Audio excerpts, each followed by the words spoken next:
All right, ladies, we're continuing on in the Big Book of Alcoholics Anonymous. We are going to pick up at the bottom of page 75. Returning home, we find a place where we can be quiet for an hour, carefully reviewing what we have done. We thank God from the bottom of our heart that we know Him better. Taking this book down from our shelves, we turn to the page which contains the 12 steps. Carefully reading the first 5 proposals, we ask if we have omitted anything, for we are building an arch through which we shall walk a free man at last. Is our work solid so far? Are the stones properly in place? Have we skimped on the cement put into the foundation? Have we tried to make mortar without sand? If we can answer to our satisfaction, then we look at step 6. We have emphasized willingness as being indispensable. Are we now ready to let God remove from us all of the things which we have admitted are objectionable? Can He now take them all, every one? If we still cling to something we will not let go, we ask God to help us be willing. When ready, we say something like this: My Creator, I am now willing that you should have all of me, good and bad. I pray that you now remove from me every single defective character which stands in the way of my usefulness to you and to my fellows. Grant me strength as I go out from here to do your bidding. Amen. We have then completed step 7. Sounds pretty simple, right? All right, so we'll go back to that first page, and again, so it says, hopefully if you've done your 5 or if you're doing your 5 in the next few days, very important to do this meditation once you're done your 5. Sit quietly once you've done your reading and meditate with God about what you've just done. Thank Him for this opportunity because we're building a relationship with Him. The 4 and 5 are here to clear away that wreckage that is blocking us from Him, blocking us from the sunlight of the Spirit, and we're going to thank Him for this opportunity because He's been here guiding us the whole way. We want to carefully read the first 5 proposals, and those are found on page 59, and we want to make sure that we have solidly got these stones in place. So step 1, we admitted we were powerless over alcohol, that our lives had become unmanageable. Step 2, came to believe that a power greater than ourselves could restore us to sanity. Step 3, made a decision to turn our will and our lives over to the care of God as we understood Him. 4, made a searching and fearless moral inventory of ourselves. And 5, admitted to God, to ourselves, and to another human being the exact nature of our wrongs. We want to make sure, asking ourselves if we have omitted anything. I always emphasize this part. This is where we say, hey, is there something maybe that I kept to myself that I shouldn't? And 9 times out of 10, I've had someone call me back after the hour and go, you know what, I kept something. I just got to tell you. Quick and easy. You could do that over the phone, or you could meet them in person again and discuss it. And then for we are building that arch through which we shall walk a free man at last. So the arch, we have the foundation which is found on page 12. The cement, which is found on page 17. Are we trying to make it here? It says right here, skimping on the cement and making mortar without sand. Mortar without sand is going to be runny. It's going to be watery. And then we want to have that keystone in place, that middle keystone of our arch, which is found on page 46. And then those cornerstones, which are found on page 62 and 72. We want to make sure our arch is nice and solid because now we're going to walk through this to freedom. So now we turn the page and we're going to go to step 6 and 7. A lot of misconception in the fellowship about 6 and 7, and this is where people can start working on themselves. This is not what this is all about. 6 and 7 is prayer and meditation. Step 6 is praying for the willingness to be free of these items. Step 7 is praying for them to be taken away. Prayer. Step 6 and 7. So it says, we've admitted all of these things of which are objectionable. So these are defects of character, right? And what are our defects of character? Well, these are going to be our resentments, our fears, our conducts, and our harms. These are these things that are objectionable. So we are going to pray for the willingness to have these things removed. And once we're willing, then we pray for them to be removed. Now, one thing that comes along with step 6 and 7 is being aware of these things. And we're going to talk about this more when we get to steps 10 and 11. But we need to know what our conducts, our fears, and our objectionable behavior is so that when they crop up, we can pray for them to be removed again. So, for example, if I'm in a new relationship, I know my fears regarding relationships. I know the conduct that can sometimes crop up regarding relationships for me. So I am aware of them. I'm not working on them. I am aware of them. So when I see them crop up, I can immediately ask God to remove them, to bring me to better things. Now, we were talking about other forms of therapy. Yes, very important. If you have childhood trauma, if you have repeated conduct and behaviors that crop up, we can seek outside help for these issues. I myself have done NLP therapy, which is the timeline regression hypnosis. That helped me a lot. So these are things we can do in conjunction with our prayer and meditation to further our growth and development. I've also taken mindset because negative mindset and self-esteem has been a big problem for me. So I've taken mindset coaching. I do Reiki, energy healing, also spiritual. So there's other things we can do, but I'm not me trying to fix me. I'm me knowing my objectionable behavior, and I'm watching for it to crop up, and I'm doing things to avoid my conduct and my harms. When they pop up, I pray for the willingness if I'm not willing, and then they go away. And sometimes our fears can morph. So I used to have a fear of being alone, and that would keep me into problems in my relationships. Now I'm in a new relationship, and I now have a fear of losing my space. Like, yeah, let's just look for new conduct because the other ones are gone. So we have to be conscious of these things, and when they crop up, pray for them to be taken away. All right, let's chat. Annette. Oh, you got to hit it. There you go. Yeah. Hi, how are you today? It's nice to be here. Hi. And I have a question. I wasn't here Wednesday, but what's the difference between a defect in character and a shortcoming? A shortcoming is having a flat tire. A defective character is driving on it. Oh, okay, thank you. That's great. Right? So you know you have a flat tire, that's your shortcoming. So I know I have a fear of being alone. It's when I drive on it that it's a defective character.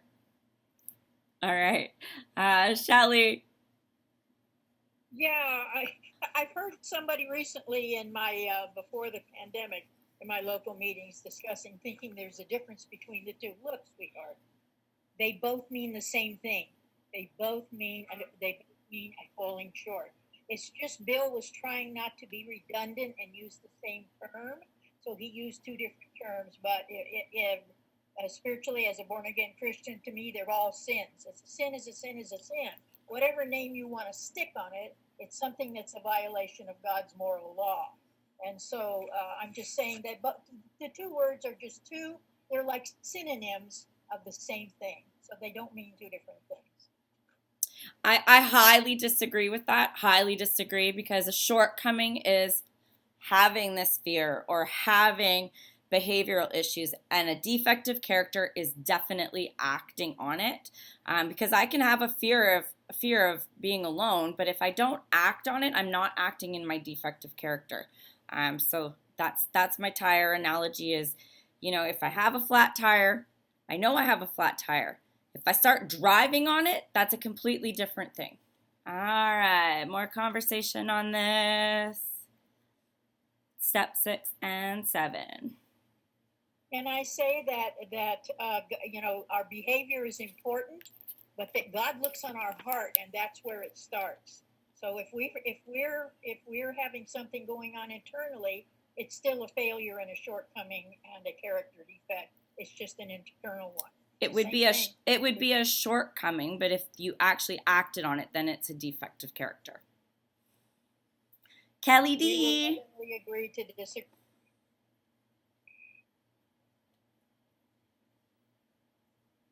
Kelly D, where'd you go? Oh, I'm right here. There you go. Hey, girl. Hi.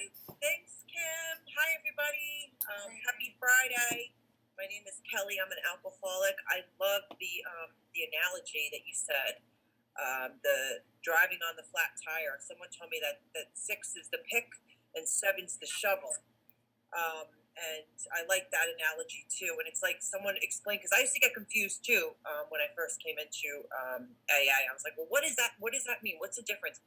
But and then the defective character is like having these jealousy or the rage and the anger, justifiable anger, all this stuff. And then the shortcoming is like the action too, like how do we behave? What are we doing? And like you said, like you drive on the flat tire, you know you have it, but you're driving on. So thank you for that. I really appreciate that. Thanks. Absolutely. Everybody have a great weekend, everybody. And there is a really strong woman in the motivational speaking world, and she is one of us. And one of the things she says, and I took her training, and this is where I got a bit of this from, was that it's the story we tell ourselves, right? So if on a Friday night my boyfriend goes out and he says, I'll be home at 10 o'clock. So I'm like, okay, great. So at 10 o'clock, he's not home. At quarter after, he's still not home.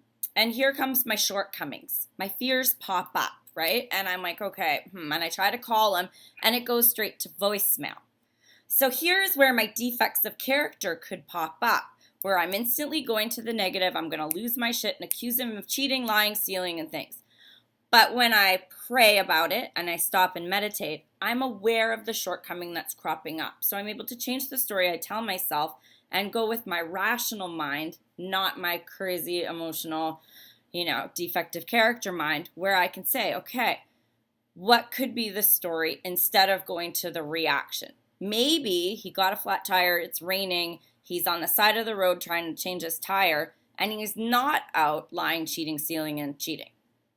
Right? So it's like, I know that shortcoming is there, that I'm going to go to that negative and I'm going to accuse him of all of these things. But I can switch it and not act in my defective character. And I can pray and stop, pause, pray, proceed. Where I can change the story I'm telling myself. And this is just that awareness. I'm not working on myself, but I'm changing the narrative based on the fact that I'm aware of my shortcomings and my defects. Leslie G. Hi, everybody. Thank you all for being here. Hey. I also find that as I work the steps, especially doing the 4th and the 5th, I become willing to get outside help through Al-Anon. And I've recently started a wonderful adult children of alcoholics chat room, both of them. And I just wanted to share that. It's helping me tremendously. So maybe it will help someone else. Absolutely. Thank you. You're awesome. Yeah, and you know what too is if you struggle with being a codependent, reading that chapter to the wives, which we will get to, is super, super helpful. Just seeing the different perspective, or going to Al-Anon or a CODA meeting. After my divorce, because I was one of the wives and I was the alcoholic. So I had the problem and I dealt with the problem. I had it both sides. And so sometimes, we do need to get a little more help with that as well when we're working on relationships, if we are still in a relationship.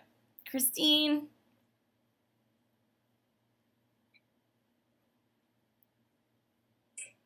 Hi. Hi. I press on the right button. Good. Yay! I'm Christine. I'm an alcoholic. It's interesting. Yeah, meanings. What are the meanings? I heard Shelley's definition, and then before that definition, what I was told was that shortcomings are what you don't have. For example, patience. And my defect of character is not to be patient. And then when you look into the dictionary, which I just looked online, and it's the same thing. So it goes back to Shelley. So I mean, whatever works, whatever makes sense in my mind. Personally, I kind of like shortcomings of something you don't have. For example, like patience. And a defect of character is that I'm not patient or I'm cranky or whatever. So I'm not accepting of life on life's terms or whatever the defect. But I think that for me, whatever is making me suffering, whatever it is, whatever you want to name it, that is keeping me from being helpful to myself and others, it needs to be removed, replaced by its opposite, maybe. So who knows?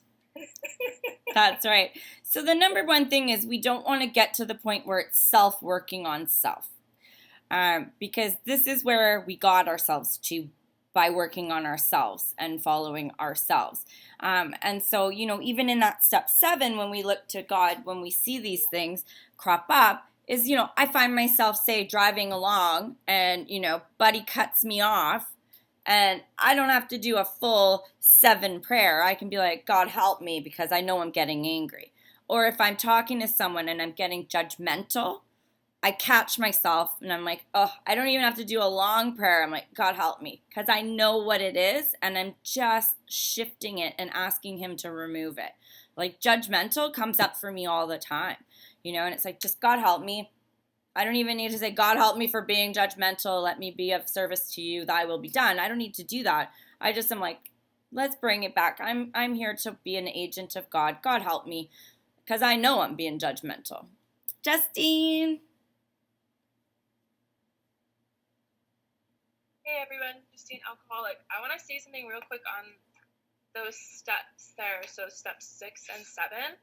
So for me, what helped was, that the willingness, like just sitting there and going like, okay, like we don't need these things anymore. These things I use to survive, and I don't need them anymore. So I was totally like, yep, goodbye, good riddance. This is a new life. And then for 7. What helped me was like going back and looking at those defects,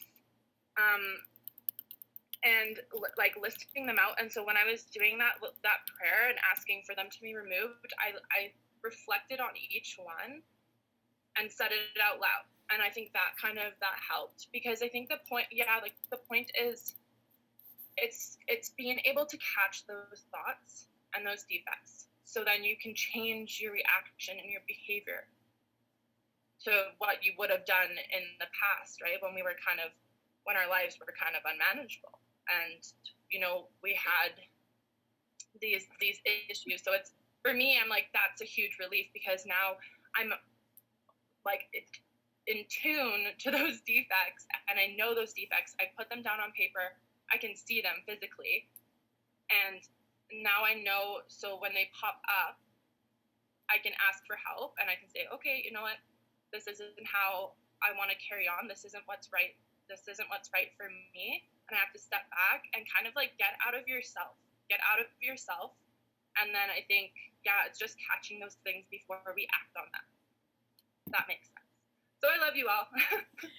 Thank you so much. All right. Any other questions, comments, or concerns? Linda Kay. Hi, everyone. Thank you so much. This is really good, because it's like in the area where I am, and where before everything started shutting down, where I was, going through my assets and liabilities, the defects and all of that. And what I found out is, because, of course, coming in, and I'm so grateful things are done in order, because all I could see about myself was that I was a bad person, because I had done so many things. And once I looked at the list of the assets and liabilities, the things that, are my defects, and some things like not wanting to shake them, but just and using the dictionary and looking up, because when someone brought to my attention that I was self-righteous, I was like, no, I'm not. No, I'm not. And my sponsor said, yeah, you are, and I had to understand and get with that. But what I realized is, going through the list of assets and liabilities, I'm not such a bad person like I thought. I have a lot of goodness. I have a good heart. So it was very helpful for me. But now, what has helped me today is how you distinguished between the shortcoming and the defect, because I also had that same issue. Like, are they the same? But getting a better description of it today is real helpful. I don't have to act on those defects. Yes, I still have some there because I'm human, but I don't have to act on them. That's where the shortcoming comes in. So thanks for letting me share, and thank you, ladies, for being here for me today. That's it. Thank you so much. And as always, if I have any questions, I do go to my Big Book Gurus and my sponsor and ask. And yes, the shortcoming is the fault or the weakness. And the defect is the action on such. So that is what I said when I said about the flat tire and driving on it. So, alrighty, Janice.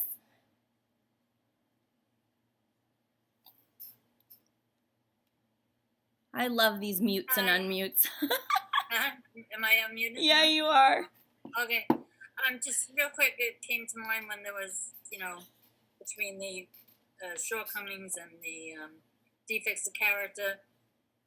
What came to mind was when Dr. Bob was, I think, when he was doing, and the last time, conversations with Bill, was he begged him to just keep it simple.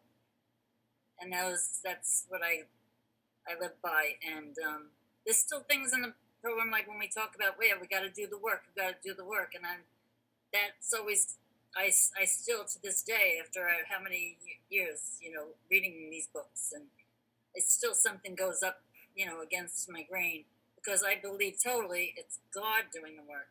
I have to bring the willingness. So I'm not, I'll read the word as it says, like faith without works is dead, which we're coming up to. But,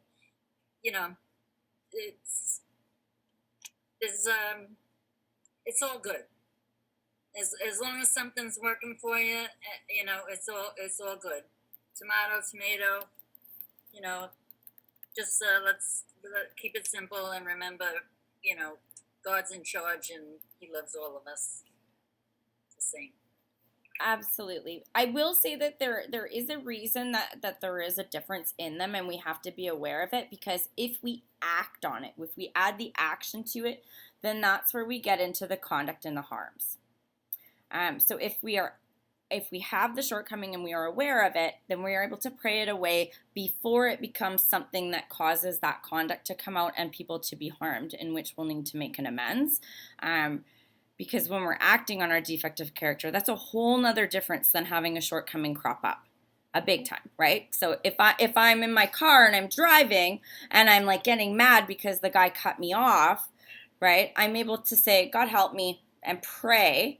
Whereas when I'm, stopping my car, getting out, yelling at him, giving him the bird, or following him to the next parking lot to tell him how to drive, that's the action where I'm acting in my defective character. And now I've crossed over where now I need to make an amends. Whereas if I just have the thought, that's my shortcoming. And I'm able to say, God, could you please help me out here? Because I'm getting real angry at this guy. And so there's a big difference for this, the way that we are going to be moving forward. And because I need to be very aware of what my shortcomings are so that I don't act on them. All right, Anne-Marie, good morning. Hi, how are you? Good afternoon, because I'm from Montreal. And I'm Anne-Marie, I'm an alcoholic. I'm not going all feminist on that. I don't believe in changing anything in the program. But I've considered my defects of character, of which I've been accused of all my life, as a daughter, a sister, and a woman. I like to think of them more as defense mechanisms that I needed as a child, but I don't need them anymore. And that it's time to get rid of them because they're interfering with my life. On the other hand, when I reached 6 and 7 the first time, I was terrified that there'd be nothing on the other side. I thought I was those things. And if I let them go, what would be on the other side of that wall that I had built? There'd be no one there. And then I slowly realized that I had let God take care of it anyway. He took care of that fear. Okay, some of them are still there. I'm still a bitch. I'm still this. I'm still that. Fine. And slowly but surely, hopefully, when I'm ready or I don't need it anymore, my higher power will take care of it for me. But a lot of them went away, starting with that fear of evaporating as a person if I let go of what I thought defined me. Okay, thanks very much. Thank you so much. And just a quick note to the person having trouble with audio. Oh, I guess she can't hear me. Never mind. I'll put it in the chat. Oh, jeez. Sorry, guys. Didn't really think about that. Leslie.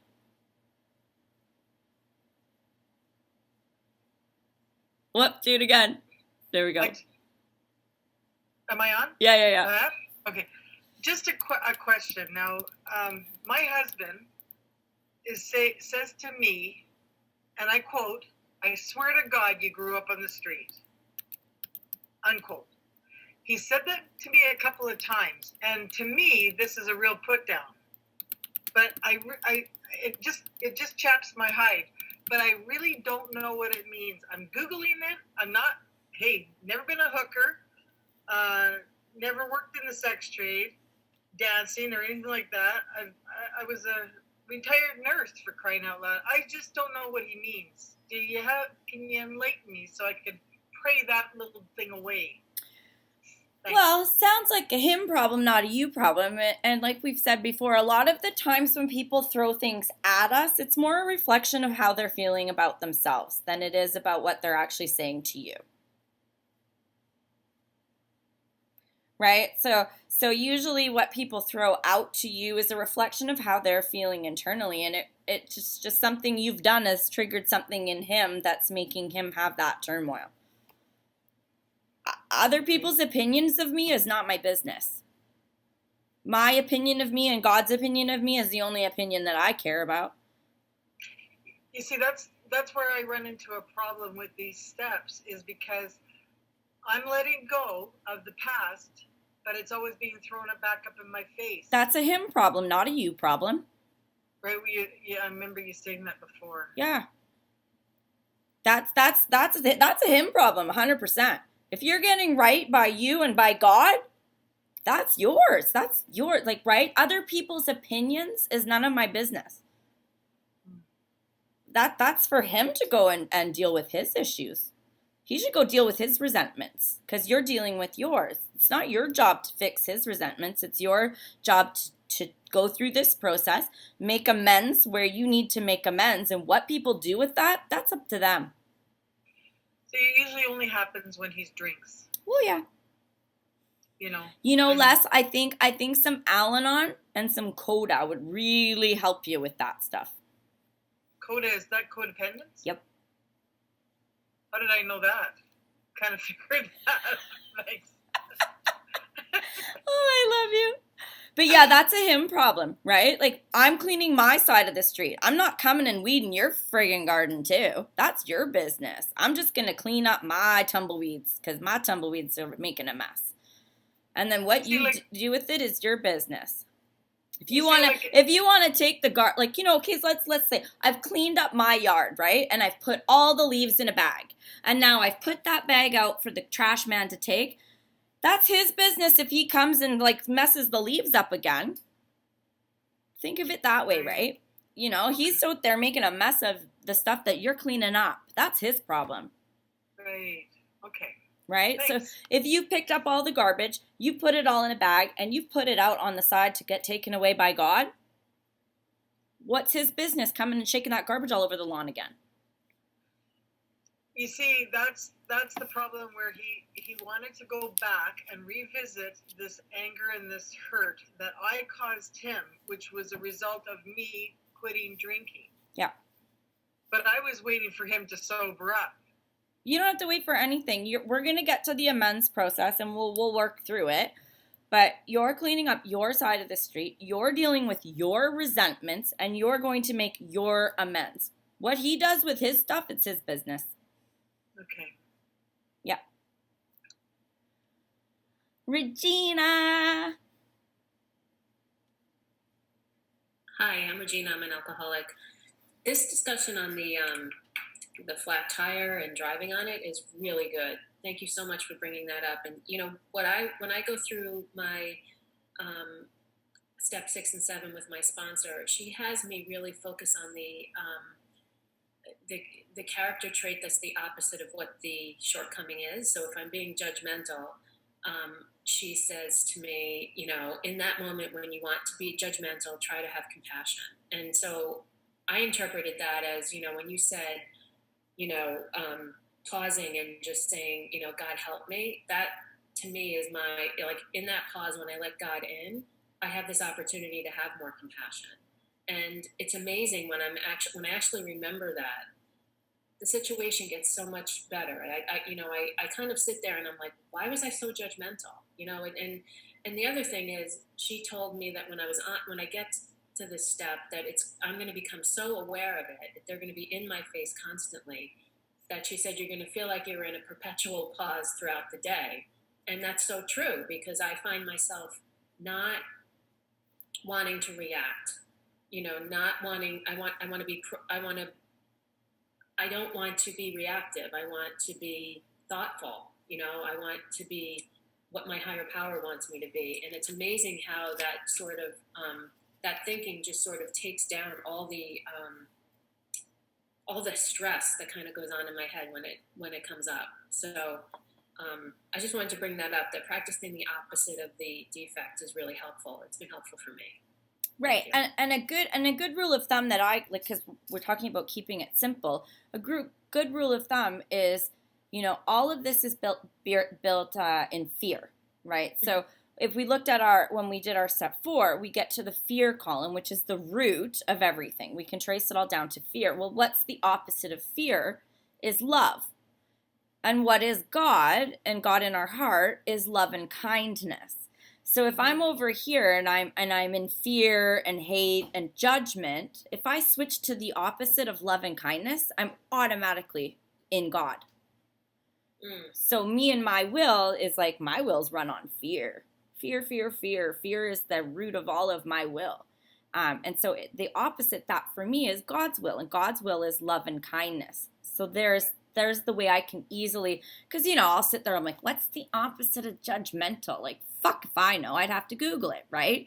Or, you know what I mean? So I'm like, okay, if what's the opposite? Love and kindness. How can I live in love and kindness? And that's just my default, because my default's the negative, which is fear. And so if I'm staying in love and kindness, I'm staying in God's lane, not Kim's lane. Thank you. Yeah. Because, yeah, that would be me. What's the opposite of that? Well, where's Google? Joanne, I love hearing from Joanne. Hi, everyone. I'm Joanne. I'm an alcoholic addict. And it's written really small, the 6th and 7th in the big book. It's a little bit bigger in the 12 and 12. But it is powerful for me. It is a game changer. I do keep thinking back to the 12 and 12. It says, this is what separates the boys from the men.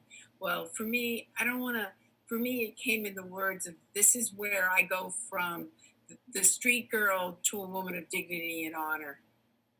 And, you know, I have the street inside of me. You know, my daughter moved, I'm in I'm in New Hampshire, but I got sober in Boston. And when my daughter decided to move to Boston for school, I'm like, okay, we're going to talk about how to survive the city. You know, I'm going to give you some street smarts and everything. And because I got it there. And about a month ago, I was in a conversation with someone a little bit rough around the edges in the program. And I said something, and he wised off to me. he wised off to me, and suddenly my whole street persona came. I was like, you know, I won't say it, you know, online, but I was 20 years old on this, like it came out. And then a day or two later, when I had to run into him, I said, we got to talk. I said, what you saw is the way I used to be. And I responded to you without like a second thought. I responded to you, but that's not how I want to live my life. And that's not the relationship I want to have with you. So I'm going to say, I'm sorry for swearing at you, but today I don't need to do that. I just need to say what you said was unacceptable to me. And I don't take that anymore. And he's like, I'm really sorry. I used to be so scared of men. I used to be so scared. And then I did the work, and I looked at the fear, and I looked at the reasons why I was afraid. And then I asked for my higher power to take it, because I'm tired of carrying like 15 men of their behavior on my back all my life for all the things they did to me so that I could be a scared little girl. I'm tired. I don't want this anymore. And I finally did the work. And I got to stand up and I put my high heels on, you know, and I started to act like a woman of dignity and honor. But I got sober young and I didn't know what that meant. So I looked to the women in the program to teach me, you know, how to be a woman of dignity and honor. And in my young people's group, we used to have this joke for a while. When you have a flat pot tire and you're in newly sobriety and you don't know what to do, you think to yourself, what would Bill Wilson do? He would ask for help. Oh, there's AAA, you know, and we'd call them. Or if you're in a bad relationship, what would Lois do? You know? And if we couldn't get an answer in our own heads, we'd go ask some people, you know? So I had to be taught. Once I let go, I felt empty. Like, holy shit, you know, wow, what do I do? And it's the asking for help. It's asking for help that I got new information. And then I had to practice that. And so my step 7 is like really much asking my higher power for the courage to try something new. You know, like, how do I talk to men as human beings? That was a big one. Start with hi. And then I ran back to my sponsor. How did it go? I said, they said hi back. I'm like, oh shit, now what? Or could I just have a guy that's a friend that's not gay? You know, because I used to just hang out with gay men because I was tired of heterosexual men. And you know, some heterosexual men, they don't mind just saying, hi, how's your day? And then they move on with it. It's like having that higher power that just says, try it. Get out of your fear and try it. And now today, I'm a woman of dignity and honor. I tell men when they say something to me, you don't talk that way to me. I'm a woman of dignity and honor in my head. You know, I don't have to accept unacceptable behavior of people around me or even myself. That sometimes when I want to like act out because I'm really pissed about something, you know, it's like, okay, what do I need to do differently? What do I just need to do differently? And then see the results. And little by little, change has happened. And I'm grateful to be sober. And I'll share the time. Thank you so much, Joanna. And you reminded me of a story I was going to share yesterday in the big book study with the boys because someone was sharing about someone had passed away. And like you said, you get to walk with dignity and honor. And I get to be a woman with grace and class. I was never a classy girl before. You know, I was reactive and it was awful. But when my ex-husband passed away, he had a new girlfriend and she is in active addiction. And at the funeral, she arrived and she was high and she caused a scene at the funeral in front of my children and was actually removed by the police. And I was able to walk with that class and that dignity with God beside me and not act out and react. And it was just like, who is this person? And that's the gift that 6 and 7 give to us, is because we're able to have that, God help me, God, save me from being me, because I'm going to react and walk with that dignity in that class. And, you know, I would start the night out as classy, and then, like, you know, 4 hours later, I was like, could be driving truck for something, but all right. Anybody else? Hands up, hands down, anybody? Alrighty, so that's 6 and 7. So there's lots of prayer there. So we have this list, and I like to make a master list of my fears, and just so that I can keep track and pray them away. You know, when I did this process, I think I prayed for a good 2 to 3 weeks, twice a day, you know, to have these fears removed, to have this conduct removed, and it works. You just get new ones. So that is today's. And next time we're moving on to step 8 and 9.